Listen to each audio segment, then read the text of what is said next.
Good morning everyone.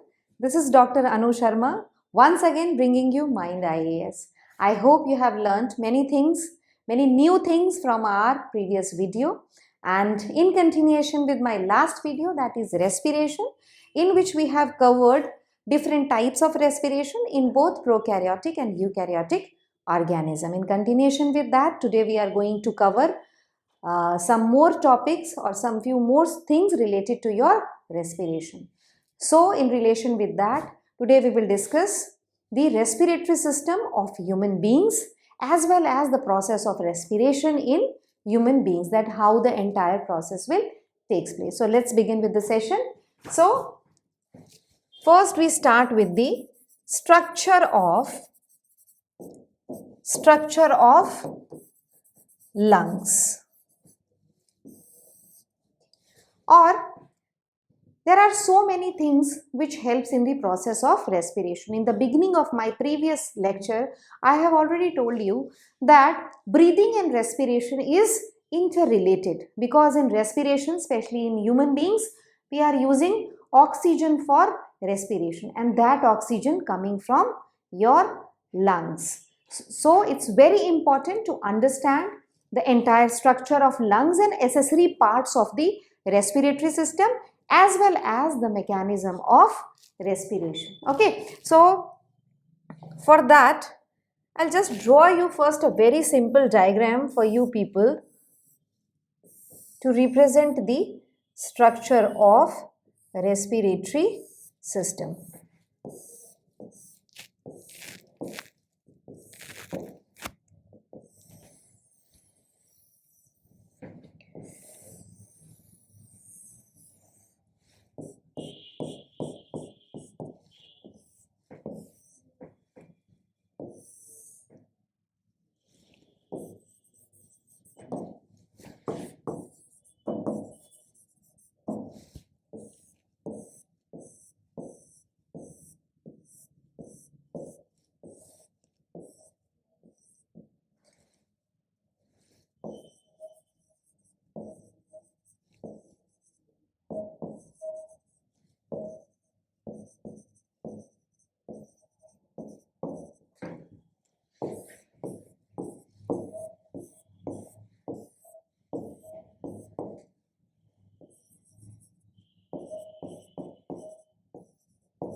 So this is the diagram which is showing your structure of lungs. Okay, so you can say the lungs is the actual site where the process of breathing will takes place.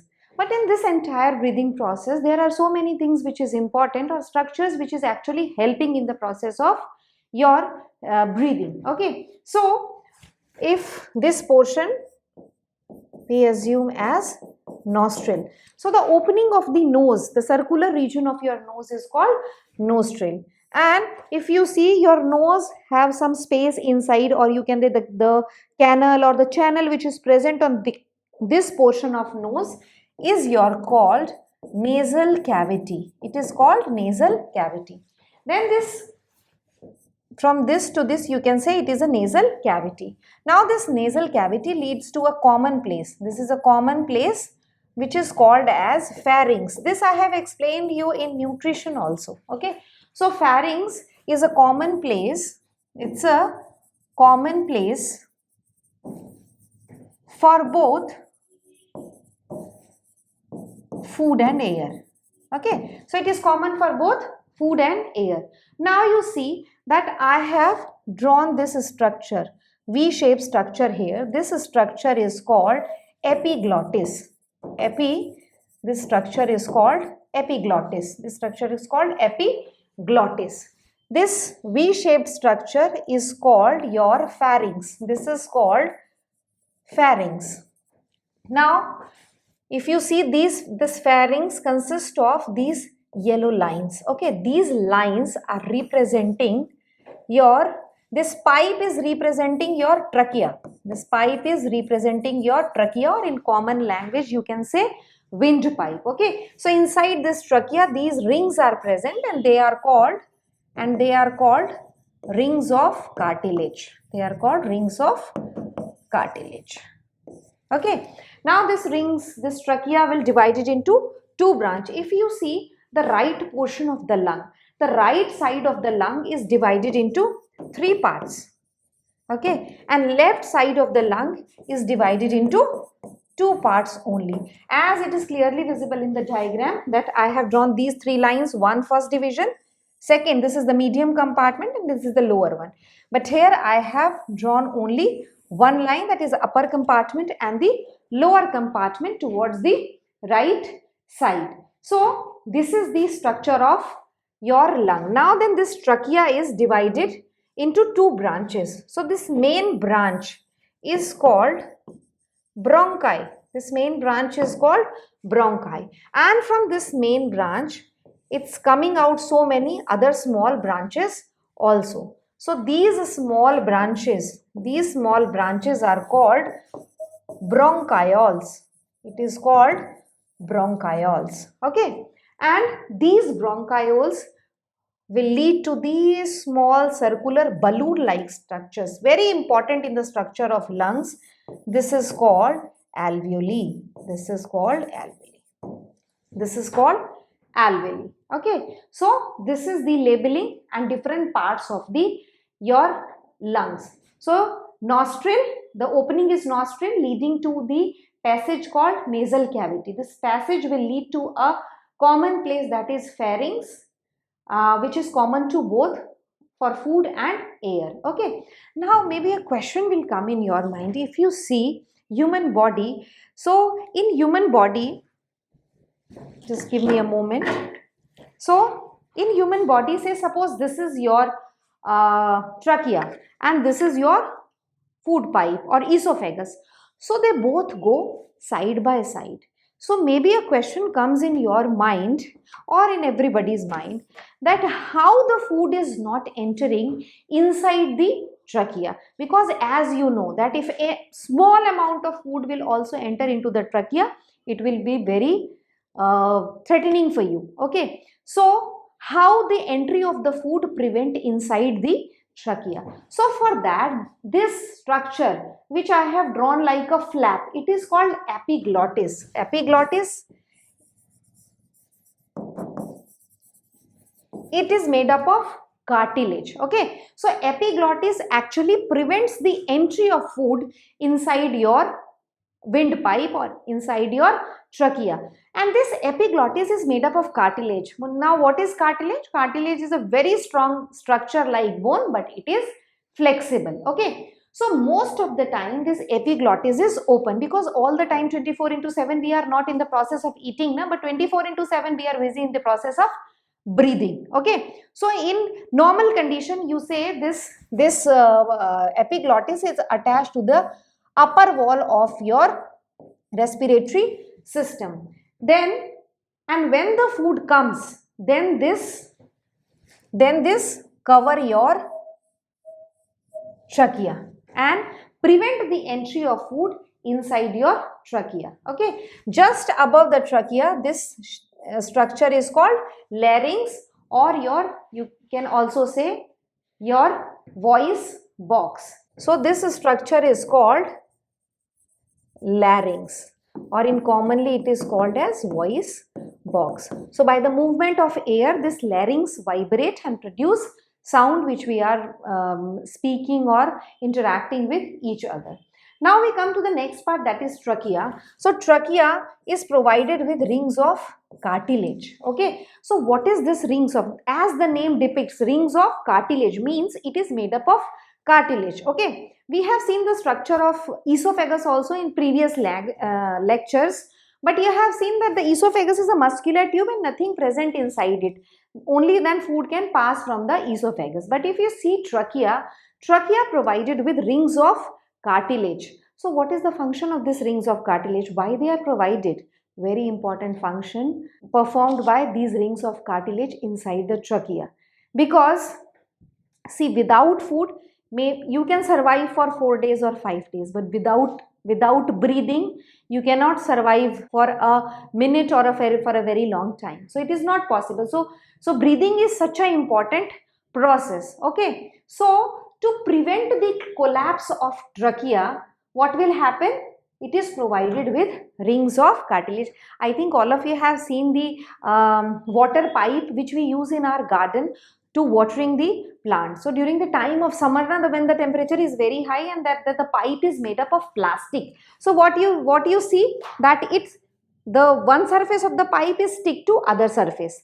The moment you open the tap to give the water to the flower, they will expand and at the end you will get the water to give water to the flower. Okay, but you just imagine the walls are stick and someday you just want to give the water and the pipe will not open. Maybe nothing happened with the plant, but you imagine the same kind of situation in human beings. In absence of rings of cartilage, both the surfaces of the trachea stick to each other, and one day if you breathe, that trachea will not open. That what will happen? Then once again without ticket you will move to the sky. Okay, so it is important. Okay, so the rings of cartilage provided. Why? To prevent the collapse of trachea. Okay, so God has made such a foolproof system that any of the case your trachea is not going to collapse. Okay, now the wind from the trachea with the help of your bronchi reaches to your sub branches, that is bronchioles, and bronchioles finally open into a bag like structure, or you can say a balloon like structure, which is called alveoli. Okay, now why alveoli is important? What is its function? All the time we can say that in breathing we inhale oxygen and we exhale carbon dioxide. Okay, so many structures, so many things we have seen. So which is the actual place where this oxygen is going and carbon dioxide is coming out? So the actual place is your alveoli. So you can say alveoli is the actual place for exchange of gases.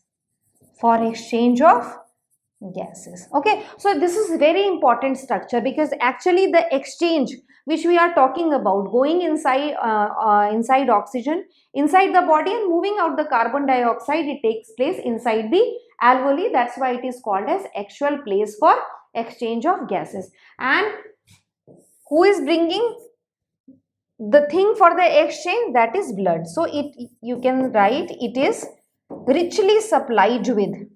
It is richly supplied with blood vessels. It is richly supplied with blood vessels. Okay, so alveoli is the actual exchange site for exchange of gases and it is richly supplied with blood vessel. I tell you one very interesting thing. I think all of you have seen movies some or the other way in cinema halls. Okay, so the moment you enter into the cinema hall to see the movie will immediately not start. Okay, before that they will show the ad of this, of that, and in that most common ad I think which all of have seen is your about smoking, that don't smoke, smoking is injurious to health. आपकी जो lungs हैं उनमें इतना कोल टार इकट्ठा हो जाता है जो इतने सालों तक चलेगा. तो ऐसा एड जो है वो हम सभी ने देखा है कभी ना कभी सिनेमा हॉल्स में. Okay, so because alveoli is the actual site for the exchange of gases, and when you smoke, the pores which is present inside the alveoli, they are filled with the chemicals which is produced from the smoke, and those chemicals can block the pores which is present in the alveoli. And if the pore will small or if the pore will completely block, then your capacity of breathing will reduce. If you compare a normal person with a person who is you can say a chain smoker, okay, so if you put both the people on an exercise, so you always find the person who who is not smoking, he is very good in exercise, he can continue the exercise more than half an hour or maybe 1 hour. But the person who is continuously smoking, that person will not perform that exercise for such a long, because the breathing capacity reduces due to the blockage of deposition of those carbon particles inside your alveoli. So it is always suggested that don't smoke. Okay. So, and like this lining I have drawn, the covering, the protection of the lung is done by what? The layer which protect the lung is called pleura. Okay. And you see, this is the space. This space is filled with the liquid which is called pleural liquid, which is present in pleural cavity. Okay. So the space between two pleura is called pleural cavity, and it is filled with your pleural liquid or pleural fluid. Okay. And the function of pleura in lungs is completely protection, prevent the lungs from shock and desiccation. Okay. So this is all about the structure of your lungs. Okay. The most important things, if I'll ask you that which part of the body, lungs, or which region of the body your lung is situated. So as you know that lungs is situated to our upper region of the body. Okay. So the scientific name where this lung is actually situated is called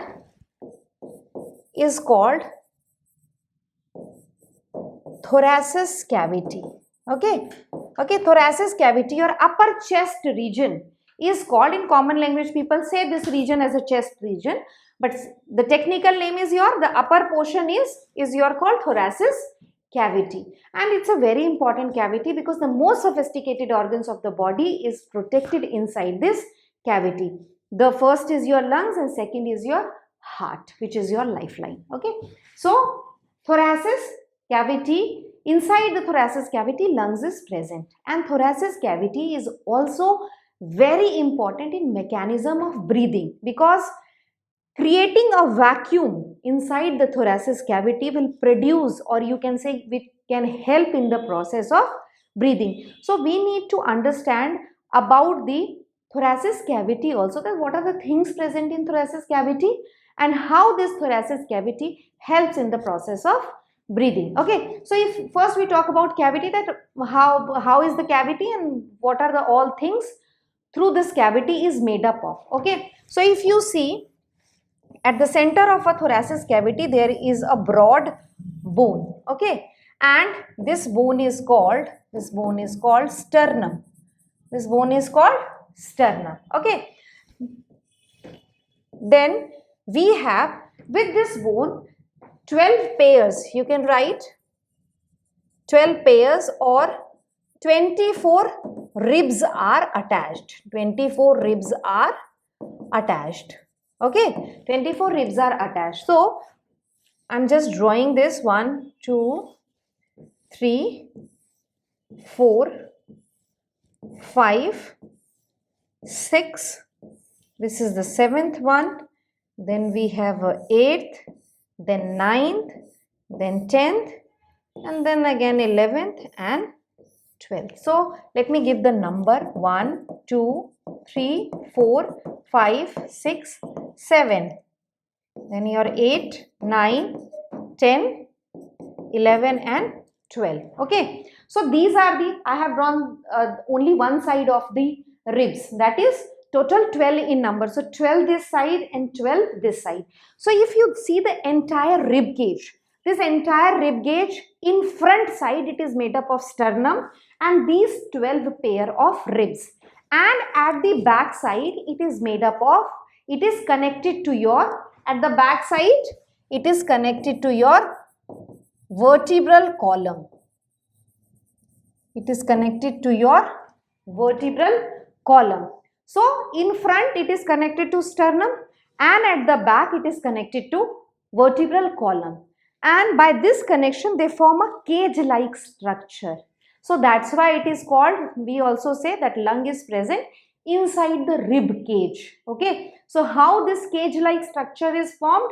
This cage like structure is formed due to the front connection of ribs with the sternum, and at the back side they are connected with the vertebral column. But if you see the picture very deeply, I have given numbers to all these 12 ribs. Okay, so if you see 1 to 7, I have connected these ribs directly to the sternum. Okay, so all the ribs from 1 to 7, they are connected directly to the sternum. So they are called true ribs.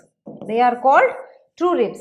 But if you see 8th, 9th and 10th rib, it is not directly connected to sternum. Rather, it is connected with the 7th rib of the thoracic cavity. So these three are called false rib. False ribs. And if you see, you feel like that 11th and 12th are floating in the air. Okay, because they are not connected. They are not connected at all in front, neither with the 10th rib or nor with your sternum. So it looks like that they are floating. So we called it as floating ribs, but actually it is not floating. Okay, in front if you see, you feel like it's floating, but it's not floating because in front it is not connected with your sternum, but at the back it is connected with your vertebral column. So actually it is not floating. At the back side it is connected with the vertebral column, but in the front side it is not connected with anything. And if you see the below this dome shaped structure is present, which is called diaphragm. So all these structures together form your thoracic cavity. So, and inside this thoracic cavity, lungs is present. Inside this thoracic cavity, your heart is present. So this is all about your thoracic cavity. And you know, these ribs are connected with each other. These ribs are also connected with each other with a very fine or thin layer of muscles. Okay, those muscles are called intercostal muscles. Those muscles are called intercostal muscles. Okay, so intercostal muscles are also very important because they play a very important role in mechanism of breathing. Okay, so I hope you understand the structure of thoracic cavity also, because after this we can move to our next topic, that is mechanism of breathing.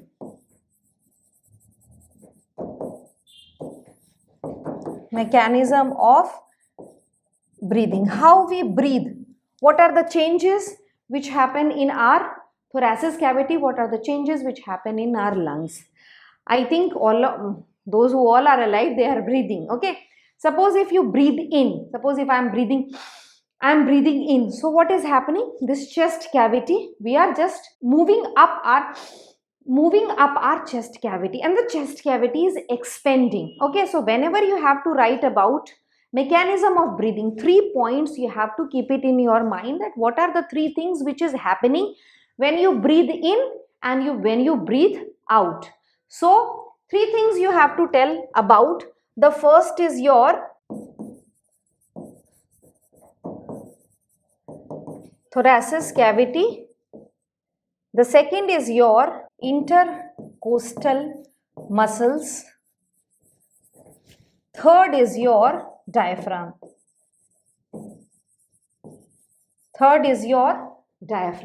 So you have to see changes in all the 3 structure. What happens with thoracic cavity, what happens with intercostal muscles, and what is the shape of your diaphragm. So when you breathe in, your thoracic cavity uplift and it expands. So thoracic cavity uplift and it expands. What happened with intercostal muscle? It contracts, and contraction of this intercostal muscles will helpful in the upliftment of the thoracic cavity and expansion of the thoracic cavity. What is the shape of the diaphragm? The shape of the diaphragm become flat. Okay, so when the diaphragm become flat, it can increase the volume of your entire thoracic cavity, which reduces the pressure under your thoracic cavity and which allows oxygen to move inside your body. So whenever you breathe in, what are the three things happening? The thoracic cavity uplifts and it expands, it contracts, intercostal muscle, it contracts, and diaphragm, it's become flat. Okay, so this I have written in context with inspiration. Inspiration means when you breathe in. Okay, now expiration. Okay, what happened in expiration when you are breathing out with all these three things? That is your thoracic cavity, intercostal muscles,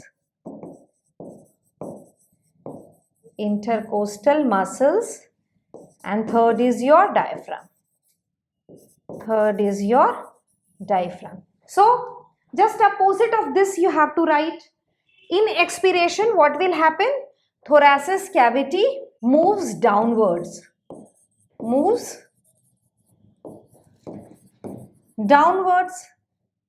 Okay. Intercostal muscles, what happened to this? It relaxes. And what happened to diaphragm? It becomes dome shaped. Okay. So when you breathe out, what will happen? The thoracic cavity move downwards and intercostal muscle, they relax. So the volume of the entire thoracic cavity will reduce and diaphragm become the dome shaped. So reduction in the entire volume of thoracic cavity push carbon dioxide to move out from your thoracic cavity. So this is all about your mechanism of breathing. So students, I hope you like this video and you have learnt many new concepts from this video. And if you like the video, please do like and subscribe our channel. Thank you everyone.